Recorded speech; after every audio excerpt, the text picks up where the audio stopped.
हो गया। तो चलिए हम लोग देखते हैं बहादुर का आगे वाला पार्ट। यहाँ तक तो हम लोगों ने देख लिया था, पेज नंबर 45 में कुछ बाकी था, वहां से हम लोग क्या करते हैं, स्टार्ट करते हैं। ठीक है, बहादुर के बारे में बहुत सारी चीजें हम लोगों ने पहले देख रखी हैं। ठीक है, और यहाँ से हम लोग स्टार्ट करने जा रहे हैं। बच्चों देखिए, कर रहे हैं, जब मैं शाम को दफ्तर से आता, जब मैं शाम को दफ्तर से आता तो घर के सभी लोग मेरे पास आकर दिन भर के अपने अनुभव बताते। जब मैं ऑफिस से आता तो बहुत सारे लोग जो है गांव घर के सभी लोग आ जाते थे, बताते थे कि दिन कैसे बीता। ठीक है, बाद में वह भी आता था। ठीक है, वह एक बार मेरी ओर देखकर सिर झुका लेता और धीरे धीरे मुस्कुराने लगता। जब मैं ऑफिस से आता तो घर के सभी लोग मेरे अगल बगल में आकर के खड़े हो जाते, अपने अपने दिन का अनुभव बताते। वह भी आता और मेरे सामने खड़ा होकर मुस्कुराने लगता। वह कोई बहुत ही मामूली घटना का रिपोर्ट, एक छोटी सी बात वह कहता। ठीक है, बाबूजी बहन जी एक सहेली, बाबूजी बहन जी का एक सहेली आया था, बाबूजी बहन जी का एक सहेली आया था, या बाबूजी भैया सिनेमा देखने गया था, या सिनेमा गया था। ठीक है, इस तरह की छोटी मोटी बातें वहाँ बताया करता था। किससे? इनसे, जो लेखक है उनसे। ठीक है, इसके बाद वह इस तरह से हंसने लगता था, गोया हुआ मजेदार की बात कह दी। ऐसा लगता था कि जैसे उसने कोई बहुत ही मजेदार बात कह दी। ऐसे बच्चे बहुत ही हंसोड़ होते हैं, हंसते रहते हैं, छोटी छोटी बातें पर बहुत हंसते हैं। ठीक है, ठीक है। उसके बाद उसकी हंसी बड़ी कोमल और मीठी थी, जैसे फूल की पंखुड़ियां बिखर गई हो। ठीक है ना, उसने बातचीत करना, मैं उससे बातचीत करना चाहता था, पर ऐसी इच्छा रहते हुए भी मैं जानबूझकर बहुत गंभीर हो जाता था और दूसरी ओर देखने लगता था। और लेखक चाहता था कि बहादुर से क्या करे, बात करे, लेकिन उसकी तरफ देखते हुए बहुत गंभीर हो जाता था और दूसरी तरफ देखने लगता था। शायद लेखक के मन में कुछ और चीजें चलने लगती हैं उसके प्रति, जैसे लड़का कहाँ से आया, इसके माता पिता कौन है, इसके परिवार में क्या क्या हुआ होगा कि ये मेरे पास आ गया, इत्यादि सारी चीजें उनके दिमाग में चलने लगती होंगी। बच्चों समझ में आ रहा? चलिए आगे, समझ में आ रहा है सबको? निर्मला कभी कभी उनसे पूछती थी, बहादुर तुमको अपनी माँ की याद आती है? देखिए मैंने सही अनुमान लगाया। ठीक है, निर्मला कभी कभी पूछती थी, क्योंकि यह भी मातृत्व भावना से परिपूर्ण एक स्त्री थी, औरत थी, तो पूछती थी कि बहादुर तुमको अपनी माँ की याद आती है? ठीक है, वह बोलता था नहीं। ठीक है, तो पूछती थी क्यों? वह मारता था। ठीक है, वह मारता क्यों था? वह मुझे मारता क्यों था? देखिए हम इसकी आवाज कुछ अलग ही जाएंगे। ठीक है, अगर बोलना होता सही से तो मारती क्यों थी होता, लेकिन वो बोलता था क्यों था। सहेली को भी था ही बोलता था, माँ को ही था ही बोलता था। बहुत अच्छा था। ठीक है, इतना कहकर वह खूब हंसता था, जैसे मार खाना खुशी की बात हो, जैसे मार खाना खुशी की बात हो। तब तुम अपना पैसा माँ के पास कैसे भेजने को कहते? देखिए बच्चा अभी भी अपने माँ को याद रखता था और कहता था कि मैं पैसा अपनी माँ के पास भेजूंगा। माँ बाप का कर्जा तो जन्म भर भरा जाता है। देखिए उसकी पवित्रता, हृदय की पवित्रता निकल के आती है यहाँ पे। वे लड़का कहता है कि माँ बाप का कर्जा तो जन्म भर भरा जाता है, माँ बाप का कर्जा जो है जन्म भर भरा जाता है। ठीक है, जन्म भर भरा जाता है।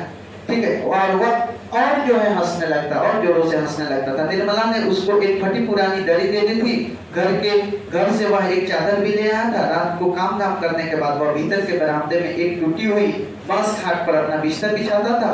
वह बिस्तरे पर बैठ जाता था और अपनी जीभ से कपड़े की एक गोल सी नेपाली टोपी निकाल कर रख लेता, जो बाईं ओर काफी झुकी रहती थी। नेपाली टोपी कभी कभी जो देखे हो, चाचा नेहरू के टोपी जो होता है, बीच में पतला और इधर चौड़ा और इधर चौड़ा, सब बोलिया लोग पहले पहना करते, नेता लोग अभी पहनते हैं, उस तरह की टोपी थी उसके पास, निकाल के रख लेता था। फिर वह एक छोटा सा आईना निकाल कर बंदर की तरह उसमें अपना मुंह देखता था। ठीक है, वो बहुत ही प्रसन्न नजर आता था। इसके बाद कुछ और भी चीजें जेब से निकाल कर उसके बिस्तरे पर सज जाती थी। बहुत सारी चीजें निकाल कर वो बिस्तर पर रख लेता था। कुछ गोलियां, कुछ पुराने ताश के कट्टे, कुछ खूबसूरत पत्थर के टुकड़े, प्लेट, कागज की नावें, ये सारी चीजें उसके बिस्तर पे सज जाया करते थे। वह कुछ देर तक उनसे खेलता था। उसके बाद वह धीमे धीमे स्वर में गुनगुनाने लगता था। इसके अंदर दर्द था, ऐसा नहीं है कि इसके घर छूटने का कोई दर्द ना हो, लेकिन ये हंसता मुस्कुराता रहता था, किसी को अपने दर्द का अनुभव नहीं होने देना मतलब देता था, और उसके अंदर के जो भावनाएं निकलती थी उसके गानों के माध्यम से बाहर निकलते। देखिए आदमी जिस सिचुएशन में रहता है ना, उसके मुंह से उसी प्रकार के गाने आने आ जाते हैं। ठीक है, उस पहाड़ी गानों का अर्थ हम समझ नहीं पाते थे, पर उसकी मीठी उदासी, देखिए यहाँ पे मेरा अनुमान फिर से सही है, उसकी मीठी उदासी। उदासी किस बात का? कि उसका घर छूटा हुआ है। ठीक है, उदासी सारे घर में फैल जाती है, जैसे कोई पहाड़ के निर्जनता में अपने किसी बिछड़े साथी को बुला रहा हो। देखिए मैं अनुमान सही करके बताया आप लोगों को कि कहीं ना कहीं उसके गाने में घर से छूटा हुआ दर्द फूट पड़ता हो, या वही दर्द उसके गानों से निकल करके आता हो। उसकी मीठी आवाज से सभी को यही लगता था कि घर में कुछ उदासी सी, सुनसान वीरान वाली उदासी कहीं फैल रही है। ठीक है बच्चों, आगे बढ़ते हैं हम लोग। दिन मजे में बीतने लगे, बरसात आ गई थी। कौन सी आ गया था? जैसे अभी बरसात आने वाली है ना, हम लोग का सिचुएशन भी बरसात में होने वाला है। ठीक है, पानी रुकता था और बरसता था, पानी रुकता था और बरसता था बच्चों। ठीक है, वो बरसता था। मैं अपने को बहुत ऊंचा महसूस करने लगा था, अपने परिवार और संबंधियों के बड़प्पन तथा शान पर मुझे सदा गर्व रहा। मैं अपने आप को एक नौकर वाला आदमी समझने लगता था कि मैं भी एक जो है नौकर रखता हूँ। इस तरह की मनोभावना मेरे मनोवृत्ति पर जो है काबू पा ली थी। अब मैं मोहल्ले के लोगों को पहले से भी तुच्छ समझने लगा और मोहल्ले के लोगों को छोटा समझने लगा।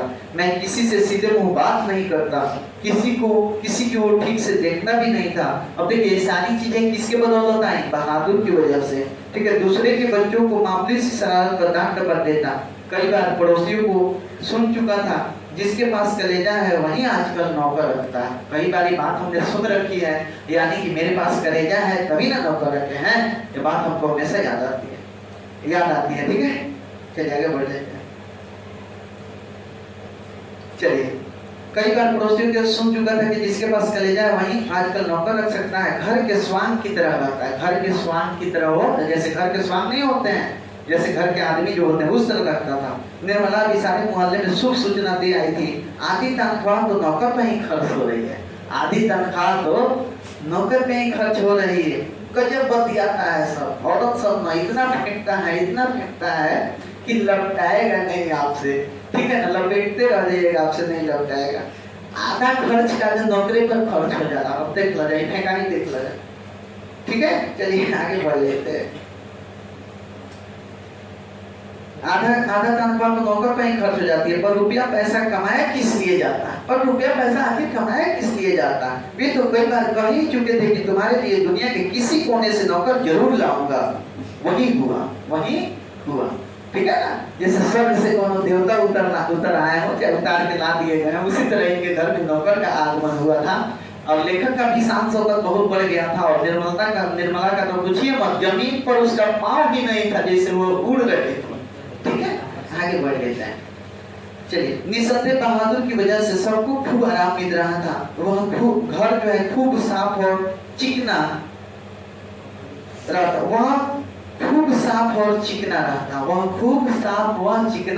रहता। ठीक है, कपड़े चमाचम सफेद। निर्मला की तबीयत भी काफी सुधर गई। अब कोई एक खर भी ना टकसाता था। देखिए, नौकर के आ जाने पर अब कोई कोनो काम नहीं, खर भी नहीं टकसाता था। किसी को मामूली से मामूली काम करना होता तो बहादुर का आवाज देता, बहादुर एक गिलास पानी, बहादुर पेंसिल नीचे गिर गई है उठाना, बताइए। कोई कुर्सी पर बैठ के लिख रहा है, पेंसिल नीचे गिरा तो बहादुर आएगा उठा के देगा। क्या बोल रहा, समझ लो बात? बहादुर के बारे में बात हो रही। चलिए, इसी तरह की फरमाइशें, बहुत अन्य तरह की फरमाइशें होने। बहादुर घर में फिरकी की तरह नाचता रहता।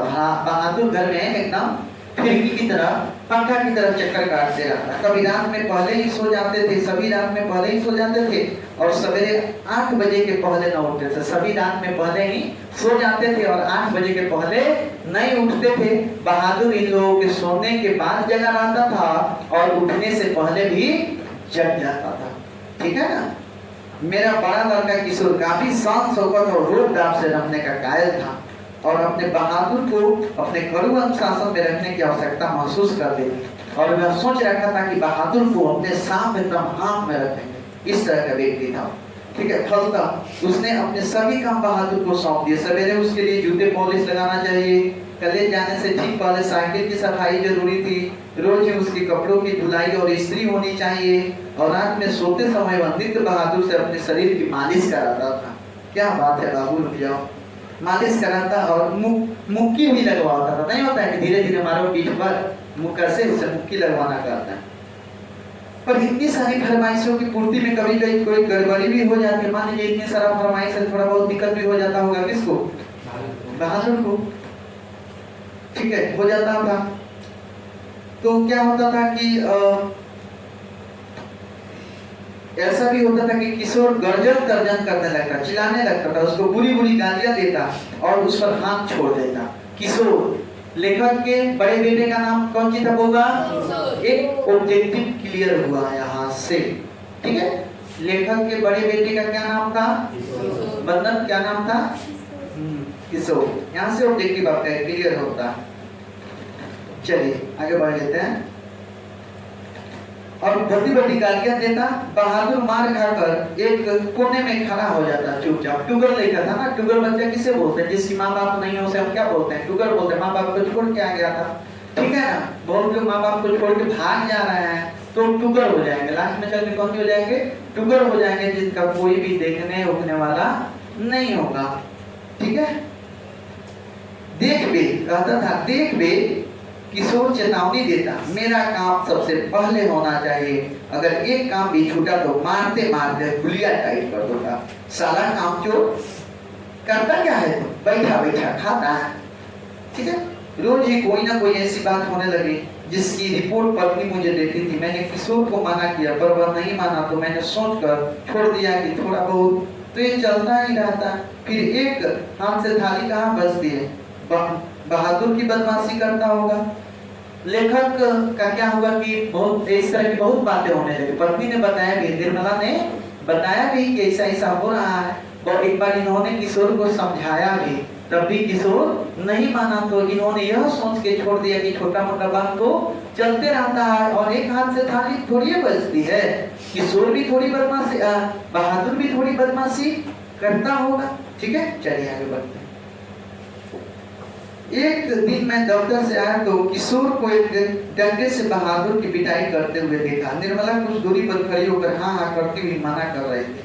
मैंने किशोर को डांट कर अलग किया। कारण था कि शाम को साइकिल की सफाई करना बहादुर भूल गया था। देख रहे हैं नौकर के साथ किस तरह की बदतमीजी हो रही है। यहाँ पे किशोर ने उसको मारा तथा गालियां दी तो उसने उसका काम करने से इनकार कर दिया। किशोर ने उसको मारा और गाली दी तो कहा कि नहीं, मैं नहीं करूंगा। जय, तुम साइकिल साफ क्यों नहीं करते? मैंने मुझसे कड़ाई से पूछा, बाबूजी भैया मेरे बाप को क्यों लाकर खड़ा किया? भैया मेरे बाप को क्यों लाके खड़ा किया? वह रोते हुए बोला। मतलब बात आपस में हो रही थी तो बाप की बात करने की क्या जरूरत थी? इनको मेरे बाप के बारे में बात करने की क्या जरूरत थी? ठीक है। मैं जानता था कि किशोर उसको और भी भद्दी गालियां देता था, लेकिन आज उसने सुअर का बच्चा कहा था।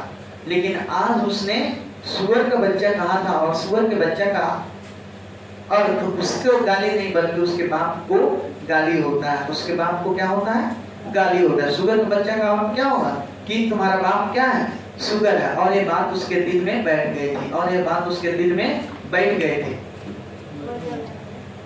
ठीक है। और ये बात उसके दिल में क्या हो गई थी? बैठ गई। ठीक है, उसको दिल में लगा। निसंदेह वह गाली उसके बाप पर पड़ती थी। मुझे कुछ हंसी आई। खैर, किशोर के व्यवहार को अच्छा नहीं कहा जा सकता, पर वीर स्वामी होने के कारण मुझ पर और बहुत गंभीर दायित्व थे। ठीक है ना। मैंने उसे समझाया, बहादुर ये आदतें ठीक नहीं। तुम ठीक से काम करोगे तो तुमको कोई भी कुछ नहीं कहेगा। मेहनत बहुत अच्छी चीज है। जो उससे बचने की कोशिश करता है वह कुछ भी नहीं कर सकता है। मैंने बहादुर को ही समझाया कि बाबू देखो, ऐसा नहीं करते, मेहनत करते हैं। जब तुम सही से काम करोगे तो कोई तुम्हें कुछ नहीं कहेगा। मेहनत करो, मेहनत सबसे अच्छी चीज है। ठीक है। रूठना फूलना मुझे सख्त नापसंद है। ऐसे रूठना फूलना छोड़ दो, मुझे अच्छा नहीं लगता। तुम तो घर के लड़के की तरह हो, घर के लड़के मार नहीं खाते। हम तुमको जिस सुख आराम से रखते हैं वह कोई क्या रखेगा? ठीक है। जाकर दूसरे के घर में देखो तो पता लगे। नौकर जाकर भर पेट के भोजन के लिए तरसते रहते हैं। चलो सब खत्म हुआ, अब काम करो। इन्होंने बहादुर को ही डांटा और समझाया कि देखो बउआ, बात यह है कि तुम मेरे घर के लड़के जैसे हो। तो घर के लड़के कभी पिटाते उठाते नहीं है, मार नहीं खाते। अगर तुम मार खा लिए तो बड़ी बात नहीं हुई। ठीक है ना। यहाँ अगर बगल में जाकर देखोगे बाबू तो नौकर चाकर तो खाने के लिए तरसते हैं। हमारे यहाँ इस तरह की कोई बात नहीं है। हम तो तुम पर ध्यान भी रखते हैं। चलो सब खत्म करो, ठीक है, काम करो। वह चुपचाप सुनता रहा, फिर हाथ मुंह धोकर काम करने लगा। जल्दी वह प्रसन्न भी हो गया। रात में सोते समय वह अपनी टोपी पहनकर देर तक गाता रहा। शायद उसको इस बार ज्यादा ही दिल में ठेस पहुंची थी। ठीक है, लेकिन कुछ दिनों तक और भी गड़बड़ी हुई। निर्मला बहुत पतली पतली रोटियां सेकती थी, इसलिए रोटी बनाने का काम कभी भी बहादुर से नहीं लेती थी। लेकिन मोहल्ले की किसी औरत ने यह सिखा दिया कि परिवार के लिए रोटियां बनाने के बाद वह बहादुर से कहे कि वह अपनी रोटी खुद बना लिया करे, नहीं तो बहादुर नौकर चाकर की आदतें खराब हो जाती हैं। महीन खाने से उसकी आदत बिगड़ जाती है। अब देखिए, नहीं होता है, अगल बगल में गजीब डिजाइन के लोग रहते हैं। उन्होंने किसी काम में जो है धुनकिया दिया कि देखिए ऐसा है कि नौकर चाकर को पतला पतला रोटी खिलाइएगा तो उसकी आदत बिगड़ जाएगी, उसका जीभ बिगड़ जाएगा, पतला पतला रोटी खाने की उसे आदत हो जाएगी। ठीक है, यह निर्मला को जच गई है बात निर्मला को, और रात में उसने ऐसा ही प्रयोग किया, आज से शुरू कर दिया। वह अपनी रोटियां बनाकर चौके से उठ गई। बहादुर का मुंह उतर गया, बहादुर का मुंह उतर गया। वह चूल्हे के पास सिर झुकाकर चुपचाप खड़ा रहा। ठीक है, क्या हो गया है रे? निर्मला ने पूछा। वह कुछ नहीं बोला। चल चुपचाप बना अपनी रोटियां। तू सोचता है कि मैं तुझे पतली पतली नरम नरम रोटियां सेक कर खिलाऊंगी? तू कोई घर का लड़का है? नौकर चाकर तो अपना बनाकर खाते ही रहते हैं।